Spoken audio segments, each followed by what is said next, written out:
Okay, so we had completed the theory portion of the second chapter, right? और अब questions का turn था, तो क्वेश्चंस खोल लेंगे सब लोग। नई बुक जिसके पास है या पुरानी ये तो क्वेश्चंस तो दिए ही होंगे, ठीक है। Let's start solving them.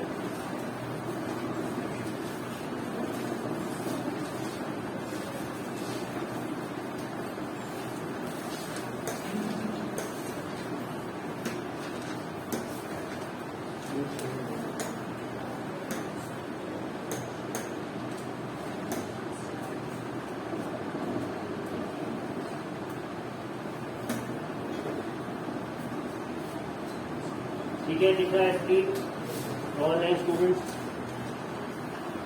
Yes, sir. ठीक है, so let us look at the first question. It says an object experiences a net zero external unbalanced force. Net zero external unbalanced force. Is it possible for the object to be traveling with a non-zero velocity? ये जो term है unbalanced, if you all remember chapter के start में एक heading डलवाई थी a force can, और उसके नीचे 5 पॉइंट्स लिखवाए थे। तो उसमें क्या था? A force can bring a body in motion, motion में ला सकती है, और अनबैलेंस्ड है तो जाहिर सी बात ला सकती है। तो पूछ क्या रहा है? Will the object be travelling with a non zero velocity? ठीक है, वेलोसिटी बहुत कम हो सकती है, ना के बराबर हो सकती है, बट नॉन जीरो का क्या मतलब हुआ कि जीरो से कुछ ज्यादा रहेगी। तो yes it can, if yes state the conditions that must be placed on the magnitude and direction of the velocity. Magnitude क्या रहेगा वेलोसिटी का? नॉन जीरो को स्टेट कर रहे हैं, और डायरेक्शन क्या रहेगा? In the direction of unbalanced force. ठीक है, ये इसका आंसर हो जाएगा। Let us look at the second question. When a carpet is beaten with a stick, dust comes out of it. Explain. पढ़ाया हुआ टॉपिक है, लिखवाया हुआ टॉपिक है। इसका रीजन था इनर्शिया। कौन सा इनर्शिया? Inertia of rest. ठीक है, जब स्टिक से हम बीट करते हैं कारपेट को तो क्या होता है? कारपेट तो मोशन में आ जाती है, बट जो डस्ट पार्टिकल्स उस पर चिपके रहते हैं वो तुरंत से मोशन में नहीं आ पाते ड्यू टू इनर्शिया, जिस वजह से वो गिर जाते हैं। ठीक है, सेकंड क्वेश्चन का आंसर ये होगा, जिसे नोट कर लो नोट कर ले।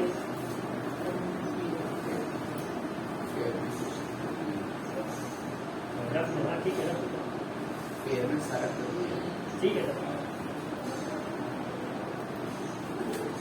Now again the third question is related to the topic of inertia only. कह रहे हैं एक बस के ऊपर छत पे जो सामान रखा जाता है उसे बांधा जाता है, क्या रीजन है? इनर्शिया ही रीजन है। अब मूविंग बस, अगर या तो बस रेस्ट पे है तो चलना स्टार्ट करेगी, या चल रही है तो ब्रेक लगेगी। चलना स्टार्ट करेगी तो सामान पीछे रह जाएगा, हो सकता हो पीछे की तरफ गिर जाए, और चलती बस में ब्रेक लगेगी तो हो सकता हो सामान बस के आगे गिर जाए। ठीक है, दोनों ही केसेस में इस फॉल को प्रिवेंट करने के लिए they tie the luggage before keeping it on the roof of the bus. ठीक है, nothing big in the question. ठीक है, फोर्थ क्वेश्चन क्या है? A batsman hits a cricket ball which then rolls on a level ground. Level ground का क्या मतलब हुआ? बराबर है, ऊबड़ खाबड़ नहीं है, परफेक्टली लेवल। ठीक है, रोल कर रही है। After covering a short distance the ball comes to rest. The ball slows to a stop. कह रहे कुछ दूर जाने के बाद बॉल रुक जाती है। क्यों रुक रही है? 4 ऑप्शंस दे रखे। The batsman did not hit the ball hard enough, there is a force on the ball opposing the motion, velocity is proportional to the force exerted on the ball, there is no unbalanced force on the ball, so the ball would want to come to rest। कारण क्या है? Newton first law तो कहता है कि कोई भी body continue करेगी अपना स्टेट ऑफ रेस्ट या यूनिफॉर्म मोशन जब तक कोई एक्सटर्नल फोर्स ना लगे। तो एक बार जब बैट्समैन ने बॉल को मार दिया तो होगा क्या? रूल ये कहता है कि उसे non stop up till infinity वो चलती रही, बट यहाँ कह रहे हैं कि रोल करते करते रुक जाए। कैसे रुकेगी? स्टेट ऑफ मोशन चेंज हो रहा है। यस एग्जैक्टली, ऑप्शन सी जो है आपका फ्रिक्शन फोर्स वाला। अब कोई फोर्स जब तक उस बॉल पे एक्ट नहीं करेगा, जो कि उसे धीमा नहीं करेगा और अल्टीमेटली रोक नहीं देगा, वो बॉल चलती रहेगी। तो कोई फोर्स तो एक्ट कर रहा है, तो जो सी ऑप्शन है वो सबसे ज्यादा अप्रोप्रिएट है यहाँ। ठीक है, नाउ द फिफ्थ क्वेश्चन।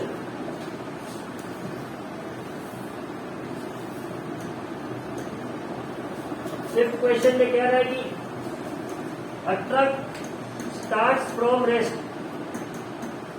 इस पहली लाइन से तुम्हें एक गिवन वैल्यू मिल गई। ट्रक अगर स्टार्ट फ्रॉम रेस्ट कर रहा है तो मतलब क्या है कि the initial velocity of the truck is 0। ठीक है, उसके बाद कह रहे हैं रोल करना स्टार्ट करता है हिल से। अक्सर जो हिल स्टेशन पे आपने विजिट करा होगा, तो जब एक टॉप एरिया पे पहुंचने के बाद आप लौट रहे होते हैं तो स्लोप होता है। अक्सर ड्राइवर क्या करता है, वो गाड़ी बंद कर देता है। ठीक है, वो ढलान पे ही आराम से गाड़ी को लेता हुआ जाता है। ये सब ने देख रखा होगा। तो वही बोल रहे हैं कि the truck is under constant acceleration, लगातार उसकी जो वेलोसिटी वो बढ़ रही, पहले रुकी हुई। ठीक है, और ये कह रहे हैं कि 400 मीटर चली जा रही है 20 सेकेंड में। It covers a distance of 400 metre in 20 second. ठीक है, तो निकालना क्या है, फाइंड इट्स एक्सेलरेशन कि 0 से 20 जो ये पहुंच रही है, एक्सेलरेशन फाइंड आउट करना है। चेंज इन वेलोसिटी हो रहा है, 20 सेकेंड में 0 से 20 पे पहुंच जा रहा है। और क्या बोल रहा है, find the force acting on it if it's mass is 7 tons. yesterday while I was discussing the question in the 9th, तो एक यहाँ पे इशू अराइज हुआ था। अगर हम इसे A is equal to V minus U upon T वाला फॉर्मूला लगाते हैं तो एक्सेलरेशन आ जाएगा 1 मीटर पर सेकेंड स्क्वायर, जबकि आंसर जो था वो 2 मीटर पर सेकेंड स्क्वायर के अकॉर्डिंग आ रहा। ठीक है, तो देखते हैं क्यों ऐसा आ रहा। अब यहाँ पे u0 है, v यहाँ पे दिया हुआ है 20 metre per second, right. What is the distance, 400 metre, and what is the time, it's 20 second. So now we have 3 equations of motion. V is equal to u plus at, S is equal to ut plus half at square, और v square is equal to u square plus 2as। 3 equation है, इसमें कौन सा लग जाए?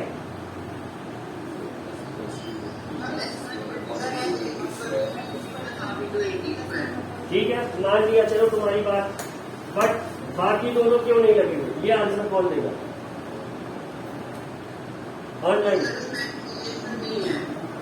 Acceleration find out करना है, तो हम तीसरा इक्वेशन क्यों नहीं यूज कर रहे हैं? एक्सेलरेशन का टर्म तो तीनों इक्वेशन में ना।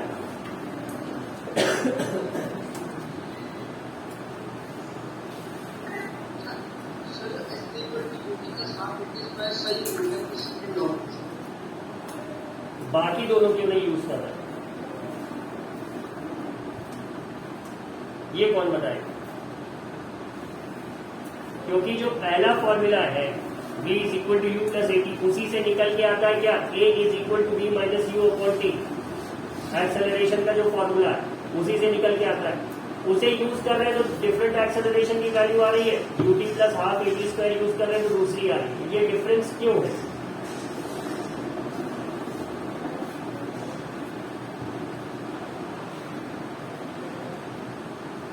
कोई बताएगा?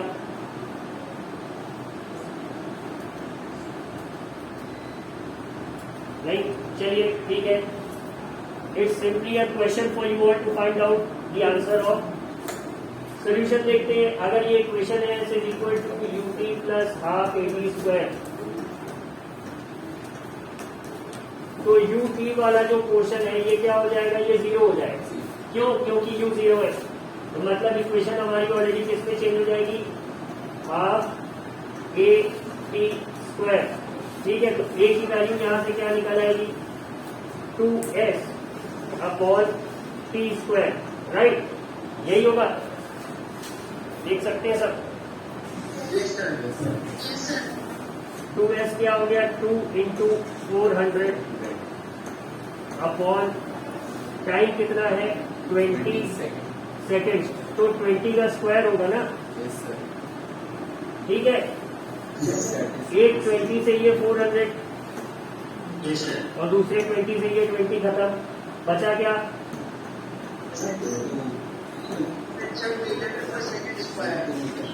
2 मीटर पर सेकेंड स्क्वायर, यही बचा। एक्सेलरेशन आ गया हमारे पास। अब क्या करना है? फोर्स का क्या फॉर्मूला होता है? Ma। तो do we have the mass? Question में मास दिया है, बस डायरेक्टली कैलकुलेट कर लेंगे। F is equal to M into a, कितना आंसर आ जाएगा? 14,000 न्यूटन, राइट। बस भाई नोट कर लीजिए।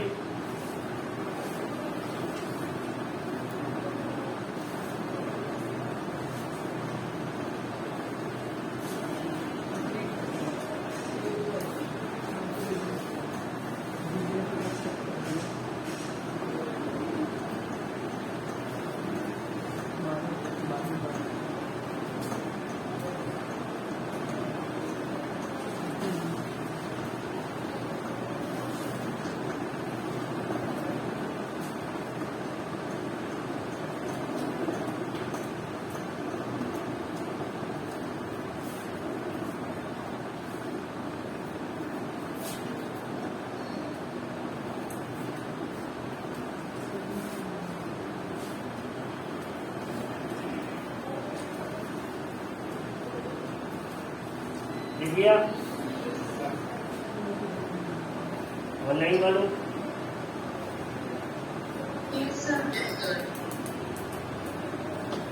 Shall we move on to the next question? Yes, sir.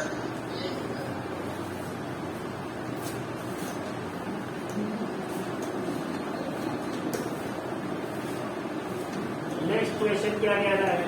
सबसे पहले देखिए गिवन क्या क्या वैल्यू हमारे पास।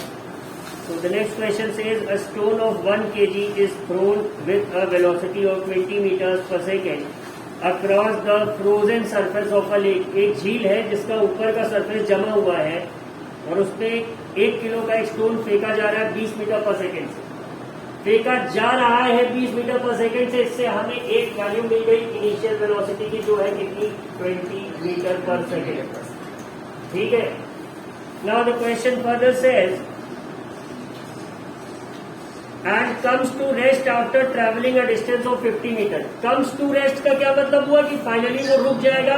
तो फाइनल वेलोसिटी क्या है? 0। रेस्ट पे आ गया, रुक गया। ठीक है। कितना डिस्टेंस?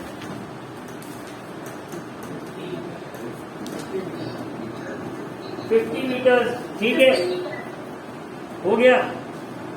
अब बोल रहे what is the force of friction between the stone and the ice.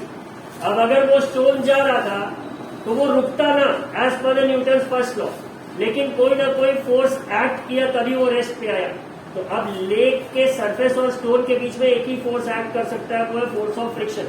कितना एक्ट करेगा उसको देखते हैं। फोर्स निकालने के लिए हमें किस किस चीज की जरूरत है? मास की और एक्सेलरेशन की।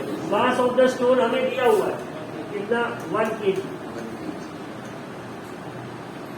है क्या? नहीं हमारे पास एक्सेलरेशन। कैसे निकलेगा? इक्वेशन ऑफ मोशन से। कौन सी इक्वेशन लगेगी?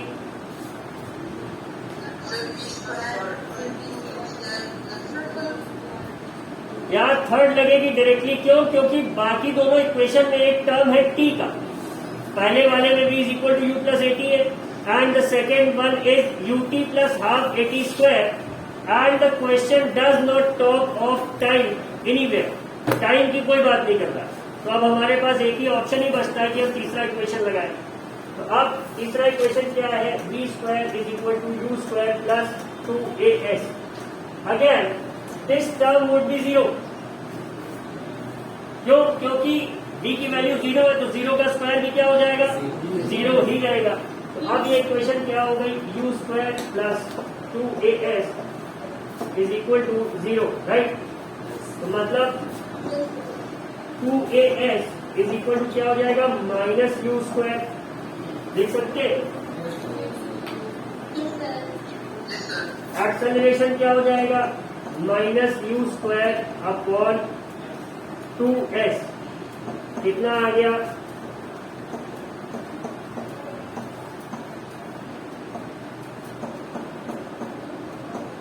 यही आएगा। Yes, sir. Yes, sir. Yes, sir.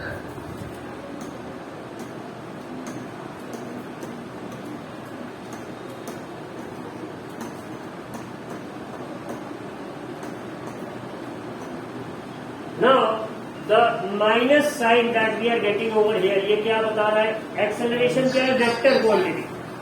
Vector quantity क्या बताती है, अगर उसमें माइनस है कि जो भी घटना घट रही है उसके ऑपोजिट ये काम कर रहा है, ठीक है। तो अब हम देख रहे हैं तो स्टोन पहले 20 पे था, बाद में जाके रुक गया, तो मतलब यहाँ पे क्या हो रहा था, रिटार्डेशन। रिटार्डेशन का एक नाम और है नेगेटिव एक्सेलरेशन। तो क्या हमें नेगेटिव एक्सेलरेशन दिख रहा है, -4 metre per second square negative है। तो अब जब हम फोर्स कैलकुलेट करेंगे तो उसमें भी नेगेटिव साइन आएगा। तो वो क्या बता रहा है कि जो फोर्स ऑफ फ्रिक्शन है वो against the direction of motion of stone act कर रही है। डायरेक्शन ऑफ मोशन की उल्टी दिशा में वो फोर्स काम कर रही है, तभी तो पत्थर रुक जा रहा है ना। अगर उसके साथ वाली दिशा में कर रही होती तो पत्थर की स्पीड और बढ़ जाती, लेकिन रुक रहा है, बढ़ रही है। तो ये माइनस साइन वही बता रहा है, ठीक है। तो कभी भी क्वेश्चन सॉल्व करते समय अगर किसी वेक्टर क्वांटिटी के साथ माइनस आ रहा है तो परेशान नहीं होना, लेकिन किसी स्केलर क्वांटिटी के साथ, जैसे डिस्टेंस है, टाइम है, तो फिर गड़बड़ कर रहे हैं। You are making some mistake because time can not be negative, distance can not be negative, ठीक है। ये बात समझ आ रही सबको। तो एक्सेलरेशन आ गया हमारे पास। The next thing that we will do is to calculate the force. Again the same formula, mass into acceleration, 1 into -4। तो फोर्स हमारे पास क्या आ जाएगा, -4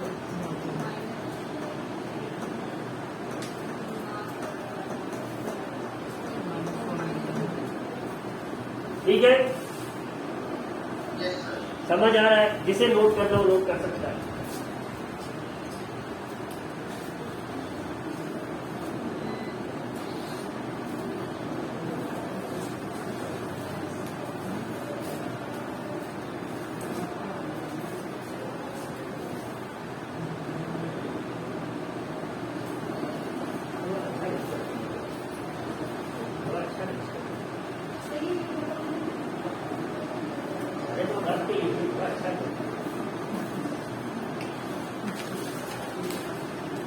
अभी अगर कैनवस की बॉल खरीदी तो डायरेक्ट मिट्टी ही खरीदी, या खन्ना की खरीदी, पत्ती वाली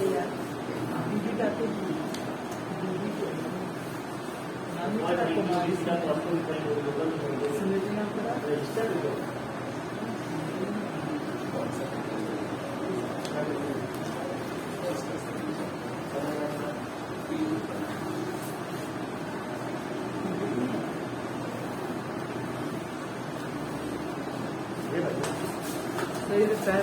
बहुत सीधा करो, तो सीधा बैठो ना। हाँ, बैठो। बॉलर गोल है ना, ठीक है। Has everybody copied it down online? Yes, sir. ठीक है। Shall we move on to the next one? Yes, sir.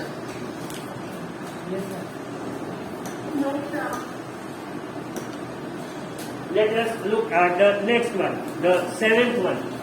कह रहे हैं 8000 kg का एक rail engine, it is pulling the wagons. अब यहाँ वैगन क्या है, जाहिर सी बात है ट्रेन के जो डिब्बे हैं, ठीक है, उन्हें ही हम वैगन कह रहे हैं। और एक वैगन का वेट ये कह रहे हैं 2000 kg, ये खींच रहा है इंजन। तो ये बोल रहे हैं कि क्या फोर्स लगा रहा है और कितना एक्सेलरेशन हो रहा है उस फोर्स के कारण, ये हमें फाइंड आउट करना है। कैसे निकलेगा,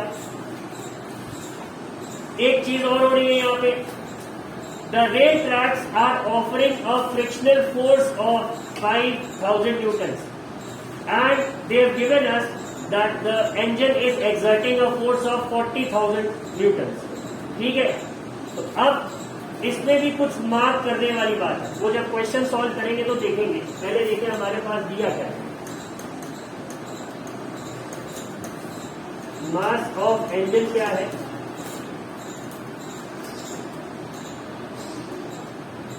मास ऑफ वैगन क्या है?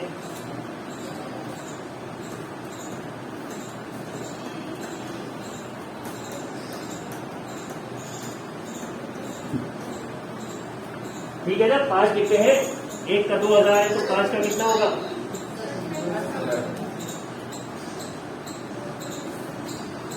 10,000 होगा। ठीक है, और हमें क्या दिया हुआ है? The force being exerted by the engine.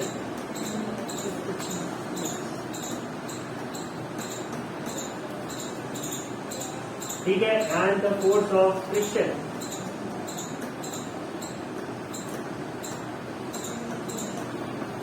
अब ये जो फोर्स ऑफ फ्रिक्शन है, ये डायरेक्शन ऑफ मोशन के साथ चलेगी कि उसके उल्टा एक्ट करेगी? उल्टा एक्ट करेगी।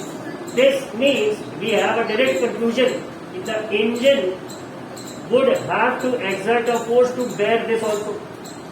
इसको भी तो उसे ढोना पड़ेगा इंजन को। तो मतलब जो 40,000 न्यूटन वो फोर्स एक्सर्ट कर रहा है, उसमें से 5,000 तो सीधा कट जाएगी किसमें? फ्रिक्शन को ओवरकम करके। Now the net force that is being exerted on the wagons, उसका वैल्यू क्या हो जाएगा? 40,000 माइनस दिस 5,000, जो कि फ्रिक्शन खा जा रहा है। ठीक है, तो now we have total mass 18,000, वो 8,000 प्लस 10,000, इंजन को अपना भी तो वेट खींचना पड़ेगा।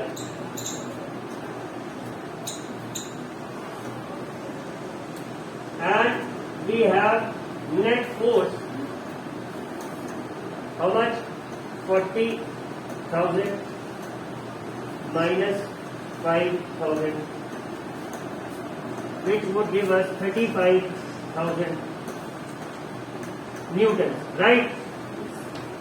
Agreed? सहमत है सब इस बात से? अब we know that अगर F is equal to F into A है, A कितना आ जाएगा? F upon F। तो F कितना है हमारे पास?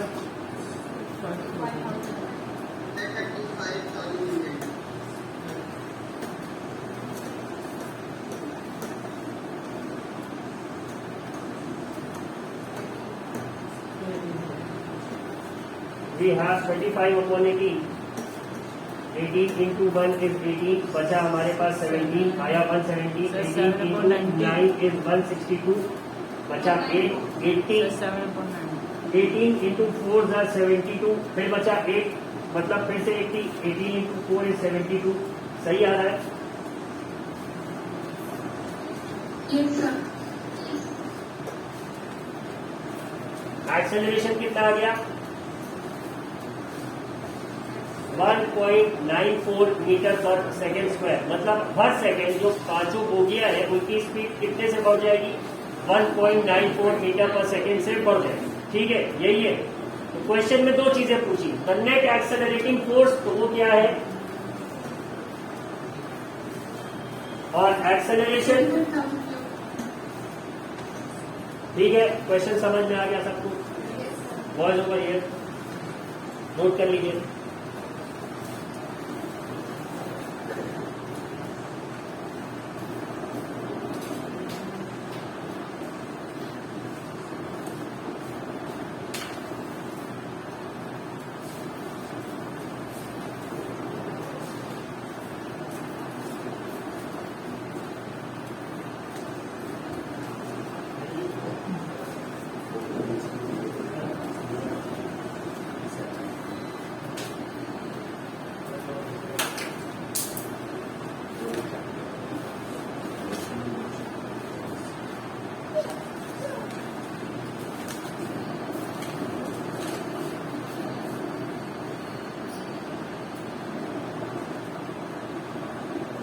ठीक है,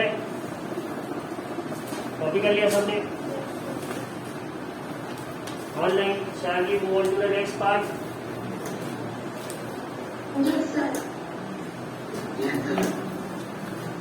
ठीक है, नेक्स्ट क्वेश्चन है the 8th one.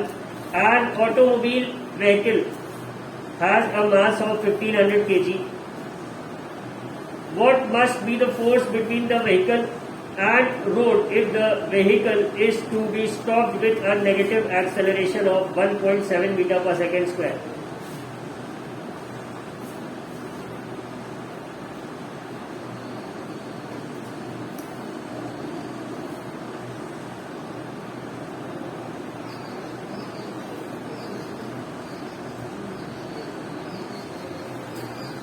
निकल जाएगा ये क्वेश्चन। क्या क्या दिया है क्वेश्चन में? मास दिया है, एक्सेलरेशन दिया है, निकालना क्या है? फोर्स। फॉर्मूला क्या लगेगा? एक लाइन का है,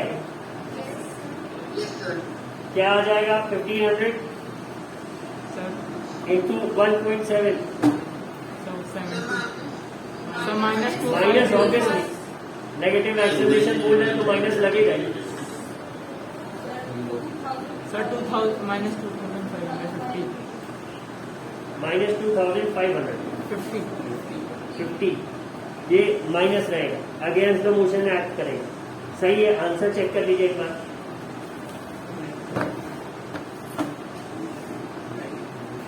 है लास्ट में दिया होगा।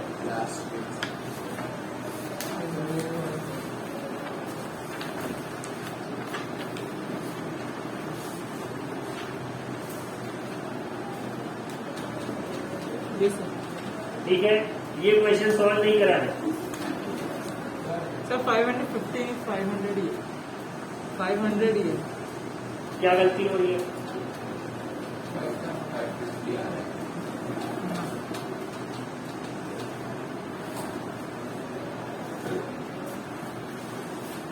सर माइनस में भी नहीं है। माइनस पे भी नहीं है, आंसर तो गलत नहीं सर है। 50 है पर माइनस में नहीं है।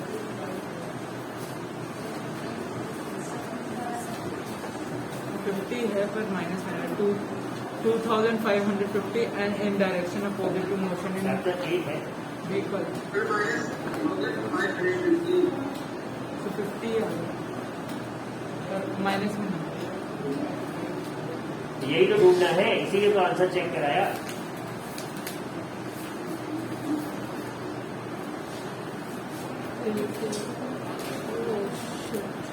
Students from the online class, anyone who would like to volunteer? Sir, for what? ये जो क्वेश्चन है पीछे आंसर बुक में एनसीईआरटी में कुछ डिफरेंट दिया।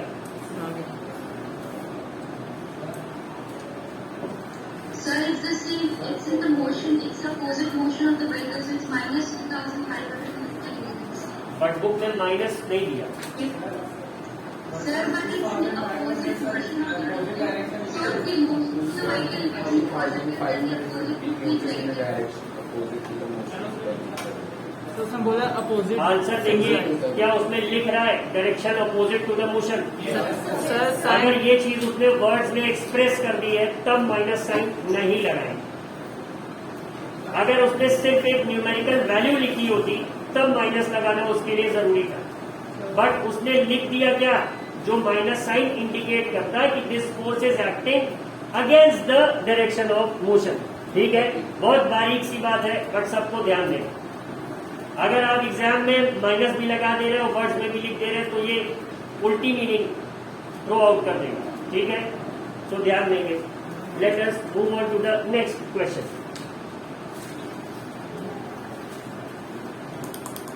Sorry,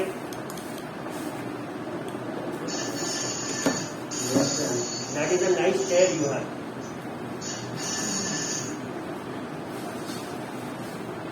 Ninth question, what is the momentum of an object of mass m moving with a velocity v? Momentum का क्या फॉर्मूला था? Sir, mass product of mass and velocity. तो अगर मास m है, v वेलोसिटी से चल रहा है तो m इंटू v हो जाएगा, यानी D option.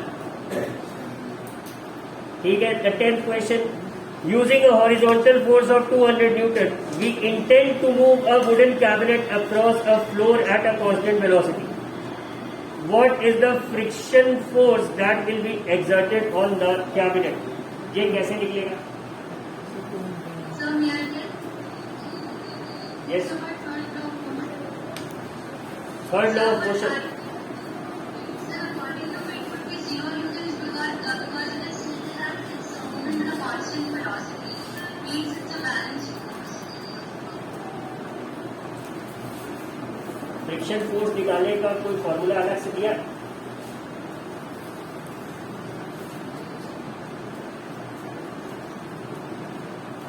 Does anybody know any formula like that? No, sir. ठीक है, एक टर्म नोट करिए, इसके बारे में थोड़ा सा खोज के लाइएगा।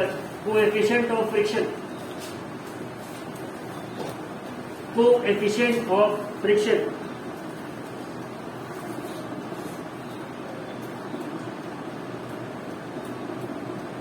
Represented by the letter mu. Mu एक सिंबल है,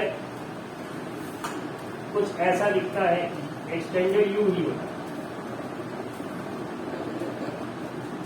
रिप्रेजेंटेड बाय इसको पढ़ते हैं म्यू और लिखते हैं इस तरह से। ठीक है, दो सरफेसेस के बीच में कोएफिशिएंट ऑफ फ्रिक्शन ये होता है। ठीक है, so we have done till the 10th one, 11th one, but we do it in the next class. आज का टाइम ओवर है, 11:10 पे लंच खत्म होगा सर। Thank you.